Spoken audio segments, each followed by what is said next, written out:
Bonsoir à tous, ou bonjour. Il est 3h19 du matin. Mais qu'est-ce qu'on est en train de faire? Franchement, on fait vraiment ça pour vous, hein. Vous avez vraiment, vraiment, vraiment intérêt à vous abonner. Parce que là, on se donne pour vous. Salut à tous, bien résumé. Pour tous ceux qui sont comme nous, qui sont allés au bout de cette nuit pour ce match France-Irak, on va vous faire un petit résumé au cas où vous avez piqué un peu du nez. Comme vous le savez, on se retrouve pour tous les matchs débriefs de l'équipe de France pour la Coupe du Monde. Ce soir, c'est France-Irak. Victoire 3-0 de l'équipe de France. On commence par parler rapidement de la pause assez longue qu'il y a eu. Et après, comme ça, on reste que sur le football. Alors, qu'est-ce qu'on a pensé, Vivien? Comment tu l'as vécu? Pas de problème. Déjà, pour recentrer le truc, il y a eu donc 2 heures de pause une fois que la mi-temps a été sifflée à cause des orages et de la règle en fait pour les sports extérieurs aux États-Unis. C'est-à-dire que dès qu'il y a un éclair sous une distance de 13 km, le match est arrêté. Alors on a vu à la fin de la première mi-temps, il y a eu un déluge énorme, mais ça ne suffisait pas pour arrêter le match. En fait, c'est par rapport aux éclairs, et donc dans ce cas, le stade est évacué, les joueurs rentrent au vestiaire, la tribune média se vide.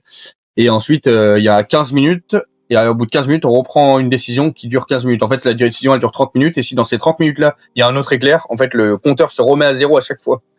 Donc voilà, donc Exactement. Ça peut être très long pour ça.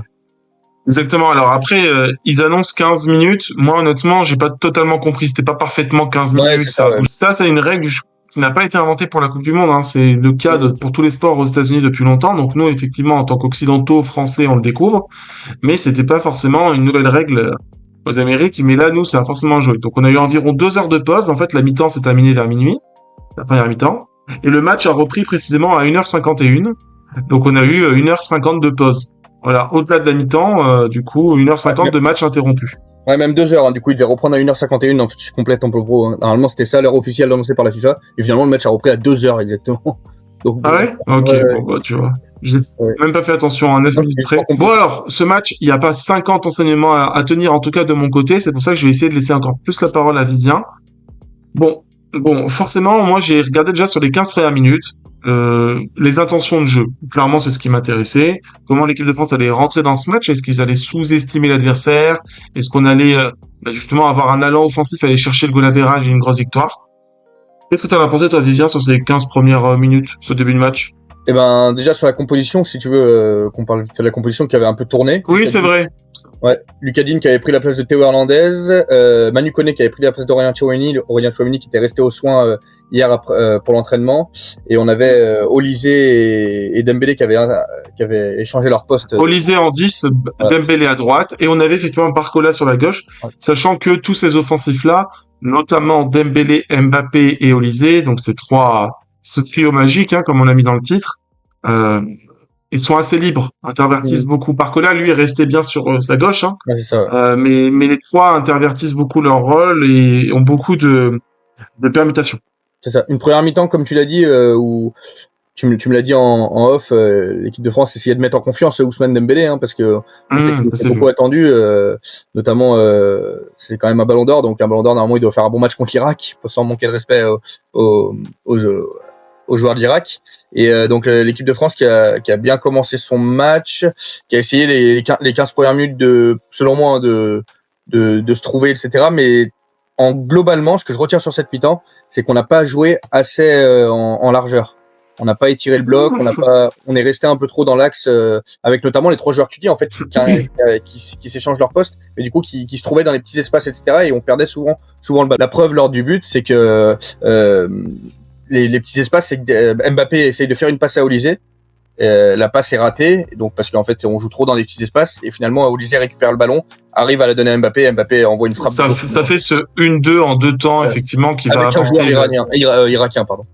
Ouais, totalement, exactement. Oui, je te rejoins assez là-dessus, c'est vrai. Ça m'avait pas sauté aux yeux avant qu'on en parle rapidement avant la vidéo. C'est vrai qu'on n'a pas eu beaucoup de changements d'aile, donc je te rejoins là-dessus. Moi, ce que j'ai noté, c'est qu'on avait quand même un bon pressing en début de match. Sans Mbappé, il a dit qu'il allait beaucoup défendre, il a pas fait forcément les courses défensives ou les courses de pressing, mais on avait quand même de l'envie, du pressing, des permutations. On sentait qu'il voulait mettre en avant Dembélé.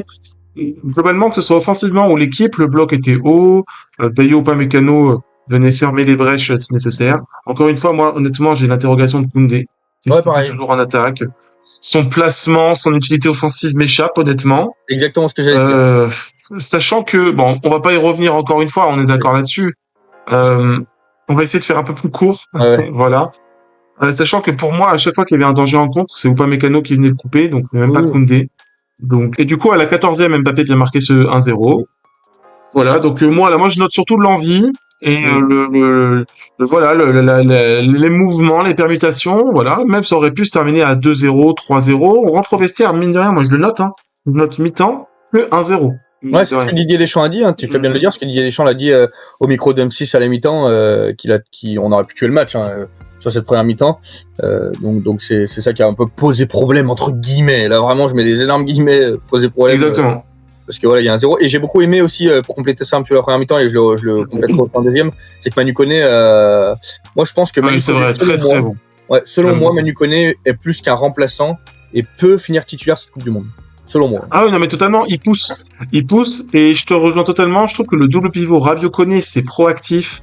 Ça fait des courses. Ils sont physiquement durs sur l'homme.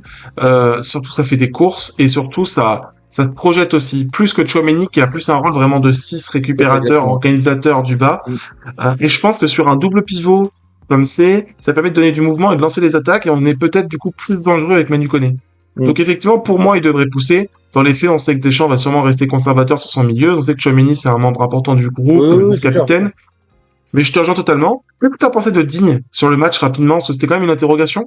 Moi, j'ai mieux aimé que les matchs de préparation qu'il avait fait contre l'Irlande du Nord.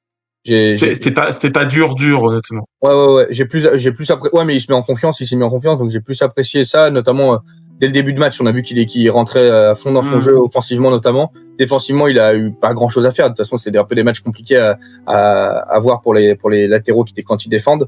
Donc voilà, mais plutôt globalement satisfait de Lucas Digne, qui est une vraie. Voilà, je suis d'accord. Voilà. Je suis d'accord, c'est pas un match exceptionnel, mais il a fait son rôle. Ouais. Voilà, une bonne patte au centre toujours, un bon apport offensif. Il a l'air en jambes, il a l'air physiquement bien. Faut pas oublier que Lucas Digne, il était là dans la Coupe du Monde 2014, la première Coupe de DD. Ouais, c'est fou quand même. C'est fou, donc c'est vraiment un pilier. En plus, apparemment, on connaît un peu les offs. Du coup, dans le groupe, il est vraiment important. Donc, franchement, non, moi, je dirais plutôt un bon match. Tu vois, je mettrais un bon 6,5, tu vois, il était là. Et 40e minute, du coup, des fortes pluies commencent à tomber. Mi-temps. Match arrêté pendant 2 heures. On y est déjà revenu. Et la deuxième mi-temps va commencer. Alors, c'est là où on a tous commencé un peu à piquer du nez, notre rotation. Voilà, c'est pour ça que moi je dis, je me suis pas endormi, mais c'est vrai que j'étais pas plus trop dans l'analyse, honnêtement. Et ben, ouais, pareil, c'est compliqué. Qu'est-ce que t'en as pensé? Ouais, pareil, c'est compliqué ces matchs, surtout pour les joueurs. Enfin, après 2 heures de pause, c'est compliqué de se remettre dedans. En plus, le terrain était détrempé. Il a été bien assez séché quand même par les jardiniers, etc. Donc finalement, ça a été, pour jouer le ballon, a bien roulé globalement dans tout le match. C'est vrai que le terrain, il y a eu un vrai travail des jardiniers, totalement, c'est vrai. Parce que j'ai eu peur. Quand ça a repris, au début, j'ai eu peur quand ils ont montré les images du terrain. Et globalement, là, on a vraiment, Deschamps a bien parlé, je pense, avec ses offensifs, et chacun s'est mis à la place que Deschamps voulait, tout en permutant toujours. Mais les jeux. Mais une permutation contrôlée. Ouais, voilà, je veux dire, une liberté cadrée un minimum, alors que peut-être qu'avant c'était trop libre. Ça, et peut-être un peu fouillis, comme tu l'expliquais exactement. Et à nouveau, on a vu un excellent Michael Olise, et après voilà, le deuxième but est offert par les Irakiens. Dembélé qui est très opportuniste, là, qui fait marquer Mbappé. Ouais, totalement. S'il veut, il peut tirer, puisqu'il il veut se mettre en confiance, etc. Et finalement, Dembélé, comme il se met en confiance, c'est en faisant la passe à Mbappé, donc Mbappé qui se rapproche encore un peu plus de Messi, qui a mis un doublé encore cet après-midi. Donc voilà. C'est vrai, exactement. D'ailleurs, effectivement, on est beaucoup sur le prisme français, comme on vous l'a dit, on vous parle de l'équipe de France. Mais c'est incroyable ce que fait Messi encore à son âge. Être capable d'être aussi un important clutch, c'est top. Effectivement. C'est ça, exactement. Petit aparté. D'ailleurs, petit aparté sur l'Irak rapidement. Bon, effectivement, on va pas vous le cacher, c'est pas l'équipe qu'on a le plus analysée et qu'on connaît par cœur. Néanmoins, on va reconnaître le fait qu'ils ont tenté de jouer, notamment des belles relances de l'arrière. Techniquement, voilà, c'est une adversité qui pour moi n'apporte pas beaucoup de leçons. C'est un peu comme l'Irlande du Nord, mais qui permet d'engranger de la confiance. Et chapeau à eux d'avoir essayé. Je pense que c'était pas la bonne solution pour vraiment ramener des points contre la France. Mais ils ont essayé, et on sait que c'est une équipe qui n'est pas là pour subir pendant 90 minutes, donc voilà. Ouais, ils ont pas mis le bus derrière, donc c'est très bien. Et offensivement, du coup, Michael Olise, parce qu'en fait, défensivement, il s'est pas passé grand-chose. Oui, totalement. C'est le trio d'attaque. Voilà. Sauf ce centre devant Mike Maignan, là, au milieu de la mi-temps. Pour revenir à ça, donc pour revenir offensivement, Michael Olise a été très intéressant. En deuxième, j'ai beaucoup aimé. On a retrouvé le Michael Olise qu'on connaît tous, et Dembélé qui a réussi à lâcher les chevaux, si on peut dire.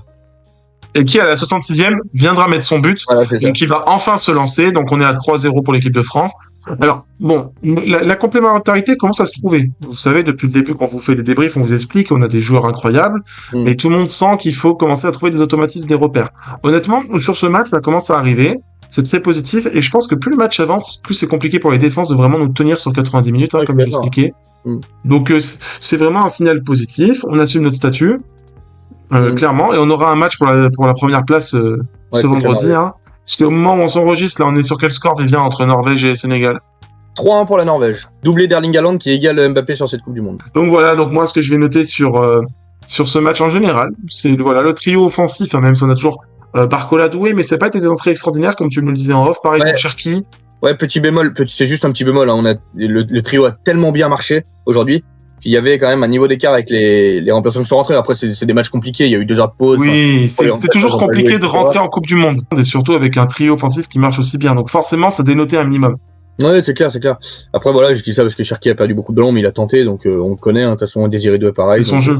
Ouais, exactement. Donc voilà, donc comme je le disais, moi, je vais retenir surtout ce trio offensif qui commence à trouver ses marques. C'est plutôt positif. Voilà, le reste d'équipe solide, hein, que ce soit la défense, le milieu, Koné, on en a parlé. Bon, Maignan, il n'a pas eu grand-chose à faire ce soir. Je retiens la notion de plaisir aussi. Mine de rien, j'ai trouvé que la France avait l'air de jouer avec le plaisir. Et c'est important dans un groupe, c'est aussi l'émulation de groupe. On pourrait retrouver un peu ce qui a fait notre succès en 2018, hein, c'est-à-dire vraiment un groupe animé qui joue les uns pour les autres. Donc je trouve ça très positif. C'est ça. Qu'est-ce que vous en avez pensé, vous, surtout en commentaire? Dites-le nous. Ouais, ce qui est bien, c'est t'as raison, un groupe toujours aussi soudé, donc ça fait plaisir pour la suite. On a hâte de voir la suite maintenant. Exactement. Vous nous dites en commentaire, comme je viens de vous le dire, ce que vous en avez pensé. Et maintenant, vous n'hésitez pas à vous abonner, c'est très important parce qu'on est en train de vous faire les débriefs en plein milieu de notre nuit. Donc voilà, soutenez-nous. Vous êtes beaucoup à regarder nos débriefs de match, nos shorts, etc. Mais pas beaucoup à vous abonner. Abonnez-vous, likez la vidéo, partagez, commentez, dites-nous ce que vous en avez pensé. Et voilà, on vous dit à très bientôt. On se retrouvera pour Norvège-France. Ça va être top. Allez, bye. Salut, bonne soirée. Bonne journée, du coup.